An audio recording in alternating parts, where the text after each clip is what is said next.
இந்த தீவிரவாதி இன்னைக்கோ நேத்திக்கோ வந்தவனா இருக்க மாட்டான், முதல்லயே வந்திருப்பான், மக்களோட மக்களா இருந்திருப்பான். அவனுக்கு லோக்கல் ஆளுங்க இஸ்லாமியர்கள் சப்போர்ட் கொடுத்துருப்பாங்க, ஆதரவு தெரிவிச்சிருப்பாங்க, அவங்களுக்கு லாஜிஸ்டிக்ஸ் எல்லாம் பண்ணி கொடுத்துருப்பாங்க. அதுக்கப்புறம் தான் அவன் வந்து கரெக்டாக இந்த இடத்துல தான் நிறைய பேர் வராங்க, இந்த இடத்துல ஷூட் பண்ணி பார்க்கலாம் அப்படின்ட்டு வர்றாங்க. அது ரெக்கி அப்படிம்பாங்க இல்லையா. அதனால தான் திடீர்னு பாகிஸ்தான்லேருந்து உள்ள நுழைஞ்சு போயிட்டு சுற்ற முடியாது.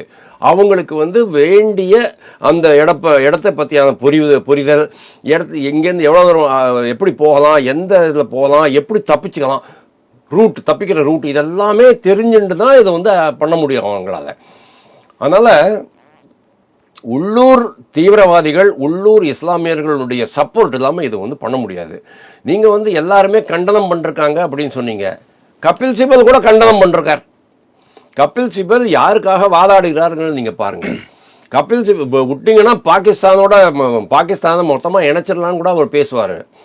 அதாவது பாகிஸ்தான் இவ்வளவு தொந்தரவு கொடுத்துட்டு கூட இன்னைக்கும் ஒரு பாகிஸ்தானுடைய குரலாக கபில் சிபல் ஒலிக்கிறார் அப்படிங்கிறதுல எந்த சந்தேகமும் கிடையாது.